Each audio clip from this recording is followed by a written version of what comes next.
Join SpongeBob and Patrick on their most perilous journey ever to a mysterious place that no sea creature has ever returned from. SpongeBob SquarePants has remained one of Nickelodeon's top shows ever since its debut in 1999. Without a doubt, its first 3 seasons had some of the best episodes ever made in the cartoon. Since the show was reaching popularity in the beginning of the new millennium, 5 years later on November 18th, 2004, SpongeBob SquarePants the movie was released in theaters. Inevitably, one could assume that a video game tie-in would soon follow. And so it happened. But guess what? This game is surprisingly solid. Granted, it purely recycles from Battle of the Bikini Bottom, the game that came before it. However, it is definitely worth playing, especially if you're a fan of SpongeBob. Now, for the sake of this review of my playthrough, I'm going to be reviewing the Xbox version. Like the movie, SpongeBob's Adventures begins with him doing a brief investigation. If you've seen the film, you know exactly what to expect. Talk to me, Krabs. It started out as a simple order. A Krabby Patty with cheese. So what went wrong? When the customer took a bite, no cheese! Ah, this has never happened before! Get a hold of yourself, Eugene. I'm going in. And then the gameplay begins. The first level is essentially a tutorial allowing you to get adjusted of the controls. Speaking of which, if you play Battle of the Bikini Bottom, this will feel very familiar, and rightfully so. Like his predecessor, SpongeBob controls solid, in fact, very well. He can walk, jump, and attack. Practically everything remains intact with some minor changes, including new levels that ties in with the film's plot. But we'll get to that later. Instead of collecting golden spatulas, you now collect Goofy Goober tokens as your primary items to progress forward.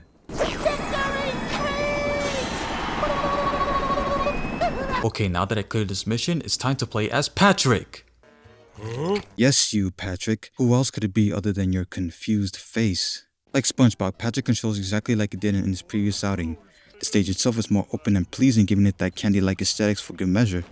Graphic-wise, this game heavily borrows from its predecessor, which is not a bad thing considering that both games were a year apart. In my opinion, I believe that a cel-shaded look would have definitely benefited the visuals for upping the graphical quality. Exploration is minimal, and as a result, the levels are more linear like most movie tie-in games.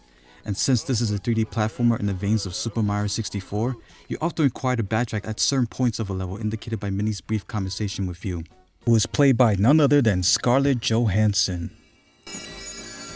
Patrick, if you bring me more Goofy Goober tokens, I can grant you the cartwheel move. Oh boy, I love whatever that move is. You will. Just bring me more Goofy Goober tokens. This means that you missed an area in which there are challenges to complete in pretty much every single mission. Which brings me to the driving and sliding stages. These sequences share the same objective: reach to the finish. In addition, they deliver and provide some additional challenges with the included ring and time trial option. You'll encounter obstacles that will try to block your path or prevent you from finishing altogether. The ring challenges are reminiscent of Superman 64, where, you guessed it, you must go through rings to complete the level. They can disappear fast, so if you miss one, you'll be resetted back to the beginning again. The time challenge, on the other hand, can be unforgiving since it requires you to beat it as fast as possible. Ultimately, navigating for shortcuts is the easiest way to complete it, especially considering the inability to boost in the sliding stages are noticeably absent for logic purposes, I suppose. Speaking of which, it's called Nitrous Boost, which can be picked up throughout the course as you're driving towards your destination. The difficulty within these missions takes its toll if you're not very careful, and for the most part, they serve as a challenge as it clearly claims to be. Like I mentioned earlier, the story follows the movie's plot with SpongeBob and Patrick's adventures revolving around achieving King Neptune's crown, as well as stopping Plankton's diabolical scheme known as Plan Z. Every time you complete a level, the story is told through screenshots of the film scenes, with the narrator occasionally providing explanation. It's no surprise that these still images is like watching the movie as it unfolds as you continue along. Throughout the game, obliterating crates, enemies, and roaming around in every single level gives you manliness points for upgrading SpongeBob and Patrick's abilities, indicated by the bar on top. These abilities include an extra Krabby Patty for your health meter and 4 recognizable movesets from both SpongeBob and Patrick. It really makes progression much easier and offer an impact rather than feeling underwhelming at its worst. For instance, in addition to its metallic look, SpongeBob's upgraded Karate Spin can be used to send projectiles back at enemies. Activating switches to unlock open paths is the main reason why backtracking plays an unavoidable role, to collect enough Goofy Goober tokens by Mindy's politeful request. Whether you like it or not, you're forced to meet the requirements by revisiting incompleted areas via the game's hub and the pause screen.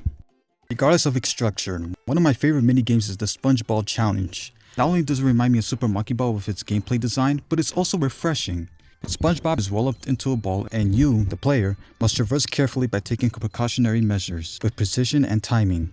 Combined with no checkpoints, this can provide frustration for first-timers, which, for a kid's game, is actually pretty complex for introducing such an hassling fate. In other words, it is challenging as it should be. That same emphasis is applied to the floating block and combat arena challenges, as their objectives are pretty self-explanatory. One involves you playing as Patrick jumping from block after block, while the other puts you as SpongeBob defeating waves of enemies. In fact, the abundance of enemies on screen is so unbelievable that SpongeBob might think to himself, Somehow I have the feeling I'm being watched. "You're SpongeBob SquarePants, why wouldn't you be?" That's not even mentioning the boss battles from the main game. In its simplicity, it all boils down to hitting them in their weak spots once they finish their inevitable attack, and then you repeat the same process over and over again until their health is depleted. What an experience to behold among every 90s baby that witnessed this gem of a game.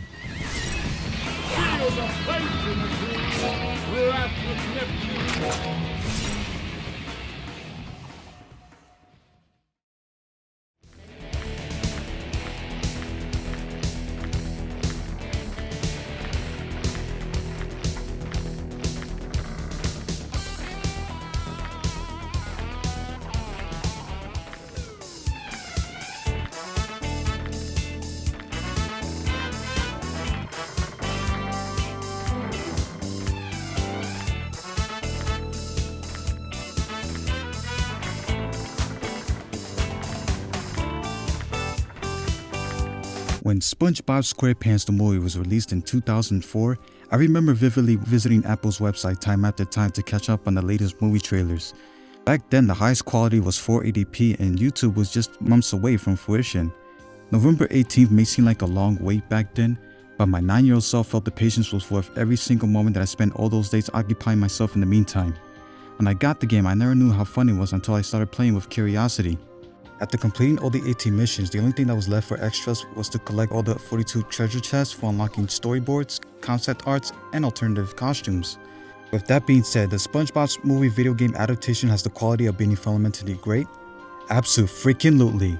While it may not have the same variety as Battlefield Bikini Bottom, for what it delivers can be described as well done, and for that, this game gets a thumbs up from me. If you like what you saw, feel free to subscribe. Not because I told you to, but because you decided to look forward and give your honest consideration. Thank you so much for watching. I will catch you guys later with many more to come.